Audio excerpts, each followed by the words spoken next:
Now, today, IGNOU December 2018 question paper that has been answered and solved is being dictated to students, and they have been asked to see or go through it. They can change the answers according to their choice. The answers need not be long.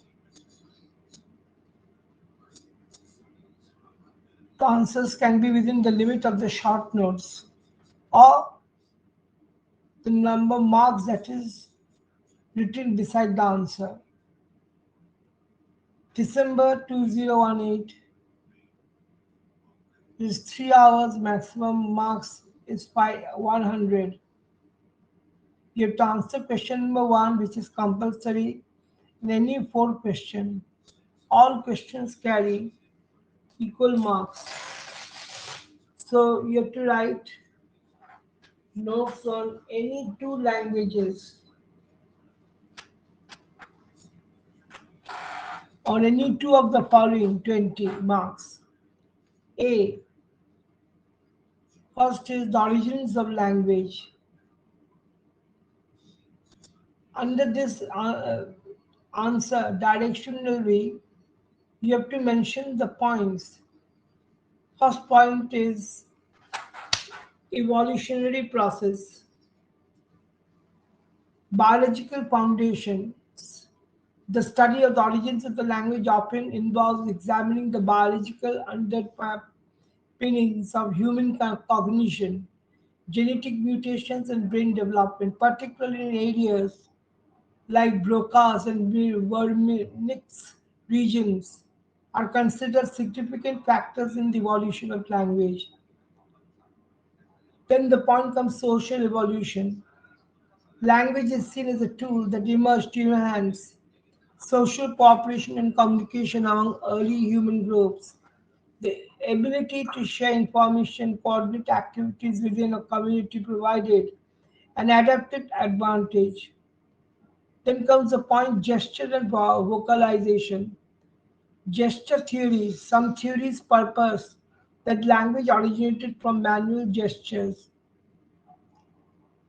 Early humans may have used gestures as a precursor to linguistic expression, gradually evolving into a more sophisticated communication system.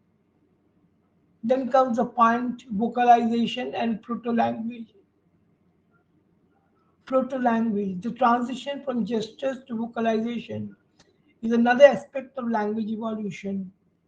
Proto-language is an early and rudimentary form of language, might have combined gestures, vocalizations, and simple symbols to convey meanings. Then comes cultural evolution, cultural transmissions. Language could have developed as a natural as a cultural invention, allowing the transmission of knowledge, skills, and traditions across generations. So the evolution of language may be intertwined with the cultural evolution of human societies. Then the point comes symbolic representation. Under the same point, that is origins of language. So cultural evolution, then comes symbolic representation, the ability to represent objects and concepts symbolically through language is a crucial aspect of cultural evolution. Then comes cognitive prerequisites. Language may have theory of mind. Here it comes theory of mind. Language may have evolved alongside the development of a theory of mind, the ability to attribute mental state to oneself and others, the capacity to understand and express intentions, beliefs, and emotions through language is linked to the evolution of social cognition. Then comes cognitive flexibility, next point. The emergence of language is often associated with increased cognitive flexibility. Then comes linguistic continuity and discontinuity. Continuity hypothesis. Some researchers argue for a gradual continuous evolution of language, suggesting that its origin can be traced through incremental changes over time. Then comes discontinuity hypothesis. Alternatively, certain scholars posit that language had a more abrupt origin, marking a significant departure from linguistic communication. The search for evidence of this linguistic Big Bang event remains a challenge. So, in summary, the origins of language are a complex interplay of biological, cognitive, social, and cultural factors. While no single theory provides a definitive answer, the exploration of these various perspectives contributes to a more comprehensive understanding of how language, a uniquely human trait, came into existence. Second short note is our cardinal vowels. Definition of cardinal vowels. Cardinal vowels are a set of reference vowels used in phonetics to describe the vowel sounds of a language. These vowels serve as an anchor point of the vowel space, providing a systematic way to analyze and compare different vowel qualities. Next point is development. Linguist Daniel Jones introduced the concept of cardinal vowels in the early 20th century. He identified and categorized these vowels based on their articulatory and auditory properties, aiming to create a standardized system for describing vowel sounds. The next point over here in this section is representation. Cardinal vowels are typically represented on a vowel chart, which is a visual representation of the vowel space. Then comes cardinal vowel chart. Consists of 8 primary cardinal vowels, labeled as I, E, A, O, U, and Y. These vowels are placed at specific points on the chart, and their positions are determined by tongue height, bankness, and lip rounding. Then comes articulatory features. Each cardinal vowel corresponds to specific articulatory features, such as tongue height, high and low, tongue backness, front, central back, and lip rounding, rounded or unrounded. Under this comes the auditory distinctions. Cardinal vowels are not only defined by their articulatory features, but also by the perceived auditory distinctions. So linguistics use these distinctions to analyze and describe the vowel sounds found in different language more accurately. The next point under this is applications in phonetics. Cardinal vowels provide a standard reference point for the analysis and comparison of vowels across languages. Linguists use them to describe and transcribe vowel sounds, facilitating communication research in the fields of phonetics. Next point is limitations. While cardinal vowels offer a usual framework for describing vowel qualities, it's important to note that they represent an idealized system and may not perfectly capture the variability found in pronunciation of vowels in all languages. Then comes International Phonetic Alphabet, IPA. The International Phonetic Alphabet incorporates symbols derived from cardinal vowels to represent vowel sounds in a standardized way.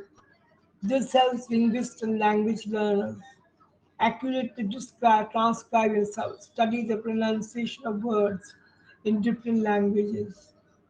In summary, you can say cardinal vowels play a crucial role in phonetics by providing a standardized framework for describing and analyzing vowel sounds. They serve as a reference point for understanding the articulatory and auditory features of vowels in a systematic and universally applicable manner. Next notes is anaphora. What is anaphora? As a short note, if you have to write definition, anaphora is a rhetorical device where a word or phrase is repeated at the beginning of successive clauses or sentences. It is commonly used in literature, poetry, and speeches to create emphasis, rhythm, and sense of continuity. Example: Martin Luther King Jr.'s I have a dream. speech. I have a dream that one day, I have a dream that one day, I have a dream that one day. Anyway, you can put it. Charles Dickens, A Tale of Two Cities. It was the best of times, it was the worst of times, it was the age of wisdom, it was the age of foolishness. Then the point comes purpose. Purpose is emphasis, rhythm, unity, persuasion. Anaphora should be used judiciously to avoid monotony. Next short notes is the cooperative principle. The cooperative principle is a communication theory introduced by philosopher H.P. Grice. It outlines the implicit rules that govern effective communication in language. So here the key points are maximum of quantity. Be as informative as necessary, but not more so. Avoid providing too much or too little information. Under this point also comes maximum of quality. Do not provide false or misleading information. Be truthful and accurate in your communication. Then comes maximum of relation. Be relevant in your communication. Ensure that your contributions are connected to the ongoing conversation. Maximum of manner. Avoid ambiguity and be clear in your expression. Use language that is easy to understand and free from unnecessary complexity. The cooperative principle assumes the participants in a conversation are cooperating to achieve effective communication. Violating these maxims can lead to misunderstandings and breakdowns in communication. Here we can mention Grice's theory, provides a framework for understanding how people interpret and generate meaning in conversation. Next question is, how does human language differ from animal language? Of course, there is a difference that need to be understood. Human language and animal communication differ in several keys, reflecting the unique cognitive abilities and linguistic complexities of humans. Here are 20 points of distinction. First point is complexity and structure. So human language highly complex with intricate grammatical structures and syntax. Animal communication generally simpler, often relying on fixed signals or limited combinations. Then come productivity. Human language infinitely generative, allowing the creation of novel expressions and ideas. Next point over here in this answer is animal communication, often limited to fixed pre-programmed signals for specific situations, not applicable to human language. So the next point to be mentioned is displacement. Human language ability to discuss past, present, and future events, not directly present. Animal communication primarily focused on immediate situation. Next point is symbolism. Human language relies on symbolic representation, allowing abstract thought and communication about intangible concepts. Animal communication more tied to direct signals related to immediate needs or dangers. Duality of patterning. Human language combines discrete sounds, which we say phonemes, to create meaningful units, morphemes, words. Animal communication lacks the same level of hierarchical structure. Grammar and syntax. Human language follows complex grammatical rules and syntax. Animal communication generally lacks with intricate grammatical structure. The next point that should be mentioned over here is learning and teaching. Human language acquired through a combination of innate capacity and cultural learning, activity taught. Animal communication often instinctual or learned through observation rather than explicit teaching. The next point is creativity. Human language allows for creative expression, then the formation of new words and phrases. Animal communication limited ability for creative expression, typically tied to specific function. The next point is intentionality. Human language communicates abstract ideas and emotions intentionally. Animal communication often more instinctual and tied to immediate needs. Metacognition. This means that human language enables thinking or rethinking, discussing belief and self-awareness. Animal communication lacks the same level of metacognitive abilities. The next point is cultural transmission. Human language passed down through generations, allowing for cultural continuity and evolutions. Animal communication, less capable of sustaining complex cultural traditions. The next point is referentiality. Human language often words refer to specific entities, events, or concepts. Animal communication limited referential capacity. The next point is productive recursion. Human language ability to embed structure within structures, embedded embedded structures is very much important to learn. How does this embedded structure works is very important to learn. So the embedded structures within structures, creating intricate hierarchies. Animal communication limited absent recursive structures. Abstract thoughts, human language facilitates abstract reasoning and discussion of hypothetical scenarios. Animal communication more focused on concrete immediate needs. Turn taking in conversation.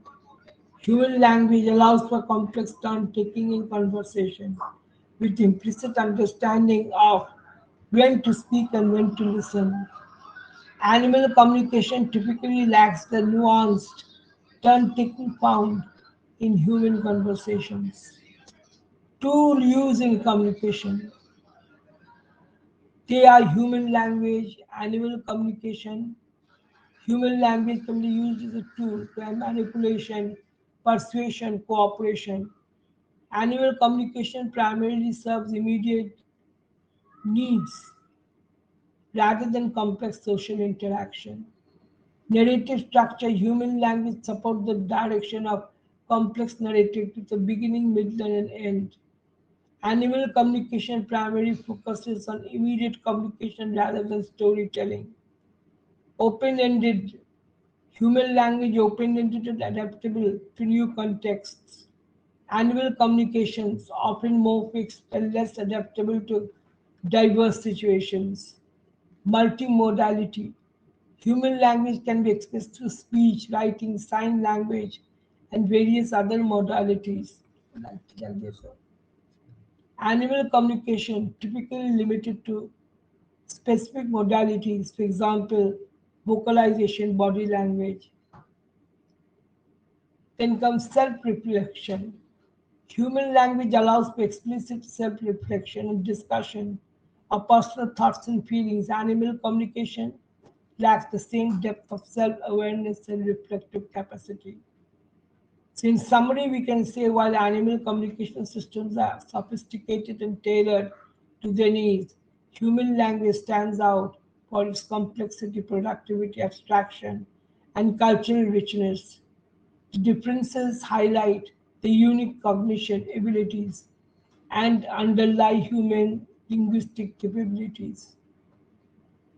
Now, the third question, which is also important for the examination purpose this year, give an account of our Latin borrowings in English, 20 marks. English has borrowed sorry, has borrowed extensively from Latin, especially during the medieval and Renaissance periods. when Latin was the dominant language of scholarship, science, and religion. Many Latin words and phrases found their way into English, shaping the vocabulary of the language. So here are 20 examples of Latin borrowing in English. First is alumni, Latin alumni.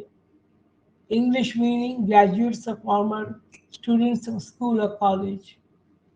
Example, the university boasts a network of universe successful alumni. Cirsa, Latin cirsa. English meaning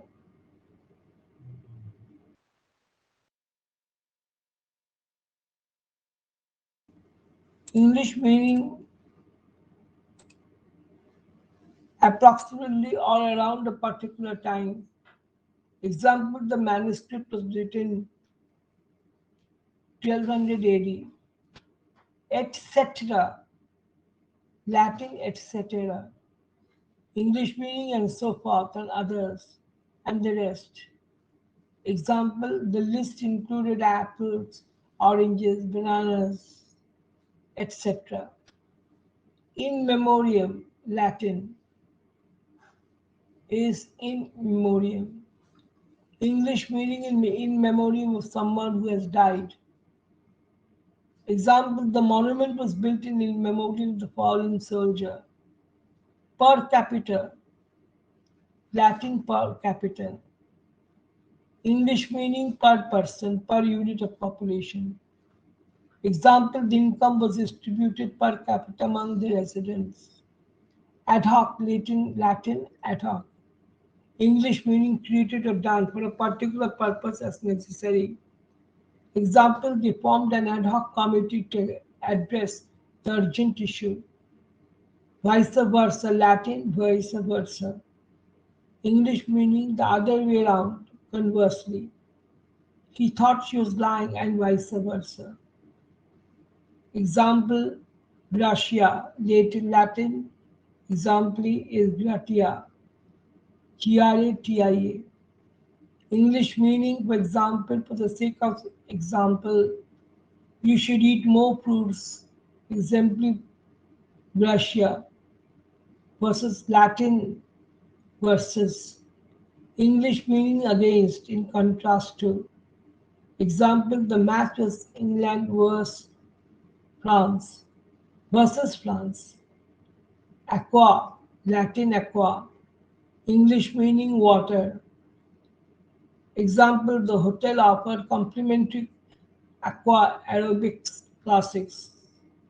Magma or magna cum laude, Latin magna cum laude. English meaning with great praise used to denote academic distinction. Example, she graduated magna cum laude from the prestigious university. Then comes post-mortem, Latin also post-mortem. English meaning after death, examination after death. Example, the autopsy was conducted as a post-mortem procedure. Antemeridiem, Latin antemeridiem. English meaning before noon, a.m. Example, the meeting is scheduled for 10 a.m. Ad nauseam, Latin ad nauseam. English meaning to sickening excessive degree. Example, the point had been discussed and nauseam and no resolution was reached. L pluribus unum, Latin E pluribus unum, not L, E. English meaning out of many, one. Example, the national motto E pluribus unum emphasizes unity. Status quo, Latin status quo. English meaning the existing state of affairs. Example, they decided to maintain the status quo rather than implementing drastic changes. Summa cum laude, Latin summa cum laude. English meaning with the highest praise used to denote exceptional academic achievement. His exceptional grades earned him the distinction of graduating summa cum laude. Pro bono, Latin pro bono, English meaning for the good, public work, public good, without charge. Example, the lawyer took the case pro bono to help the disadvantaged. Then next very important is veni vidi vici, Latin veni vidi vici, English meaning I came, I saw, I conquered. Example, in a short campaign, the general declared veni vidi vici, very common saying. Per se, Latin per se, English meaning by itself, intrinsically. Example, the idea wasn't bad per se, but it needed further development. So these Latin borrowings in English reflect the historical influence of Latin on various domains, including academia, law, medicine, and everyday communication. So students advised to write point by point. If they want to add anything into the answer, they can do to it. Then the fourth question is examine the three ways by which change of meaning takes place. Certainly, there are various ways in which changes of meaning take place in language. Here are three significant mechanisms. One is semantic shifts, broadening, generalization. This occurs when a word's meaning becomes more inclusive over time. For example, the term holidaying originally refers specifically to a religious festival but is broadened to include any day of celebration or leisure. Next is narrowing, specialization. In contrast, narrowing happens when a word's meaning becomes more specific. An example is the word meat, which originally referred to any kind of food but is narrowed to specifically mean the flesh of animals. Amelioration. This involves the word amelioration. This involves the word taking on a more positive meaning. For instance, the word knight used to mean servant, but has ameliorated to refer to a noble warrior. Pejoration. This is the opposite of amelioration, where a word takes on a more negative meaning over time. So the word silly used to mean happy or fortunate, but is projected to mean lacking in good sense. Shifts in connotation, weakening, dilution. Words may undergo a process where their original strong meaning becomes weaker. Then intensification. This is the opposite of weakening, where a word's meaning becomes stronger over time. Degeneration. This involves a word taking on a more negative connotation. The word knight mentioned earlier is an example of degeneration, as it went from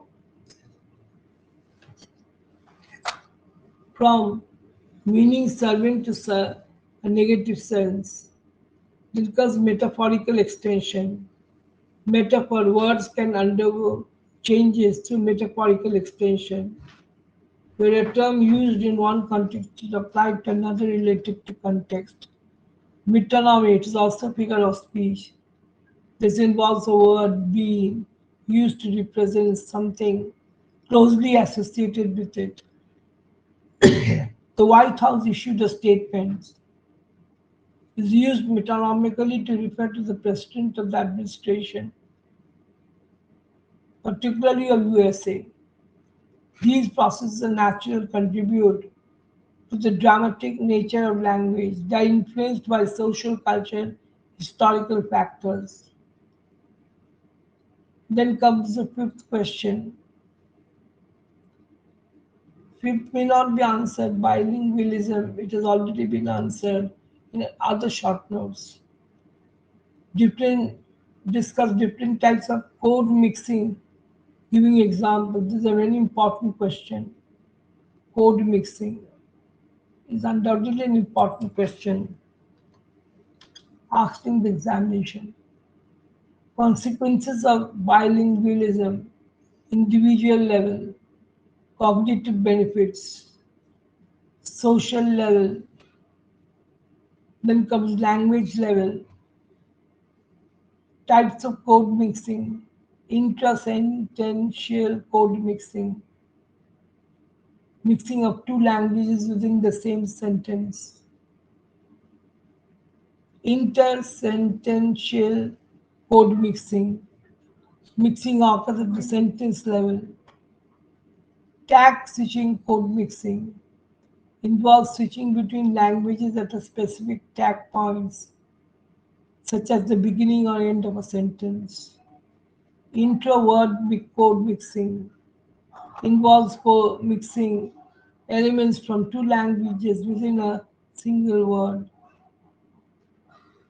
Let us take a selfie, famous a Toronto's Yuna selfie, that we express it. Unitary code mixing involves using elements from both languages and in maintaining the grammatical structure of the primary language. Conjunctive code mixing involves combining elements from two languages to create a single grammatical structure. So, understanding the consequences of bilingualism and the various types of code mixing provides insights into the dynamic structure of language. Now, the next important question for this year is give an account of the process of standardization of language, suitable examples from English. So, the standardization of language is a complex and dynamic process that involves the establishment of norms and conventions to create a uniform and widely accepted form of a language. Early English period, during this period, English was not standardized and various dialects existed. The Norman conquest in 1066 introduced French influences. Then comes the Middle English period, 1150 to 1500. Early English period was 450 to 1150. Middle English was 1150 to 1500. The Chancery standard influenced by London dialect began to emerge in legal and official documents. Early modern English period, 1500 to 1700. The printing press played a crucial role in standardizing by disseminating text more widely. Then the 18th century, Samuel Johnson, The Dictionary of the English Language. 1755 was a landmark in standardization, providing definition and spelling. 19th century, the rise of dictionaries, grammar books, and educational institutions further solidified standardization. 20th century to present, Oxford English Dictionary and other international dictionaries continue to document and standardize English. Then comes the digital age as it is today. The internet, social media, digital communication, and platforms have accelerated language changes and introduced new terms. So these new terms, abbreviated as LOL, laugh not, laugh out loud. Then the English varieties. Standardization differs among English varieties, British, American, Australian, Canadian, etc., leading to regional differences in spelling, vocabulary, and grammar. Differences in spelling such as color, British is COLOUR, American COLOR. So in summary, the standardization of English has been a gradual process influenced by historical, cultural, and technological factors. So this is the total paper that is of the year that has been nearly solved, and you can say fully solved. If you want to write something extra, you can write from the various notes that you must have arrived at or got hold of. There isn't anything wrong in doing it also. You can do it in that manner too. Now,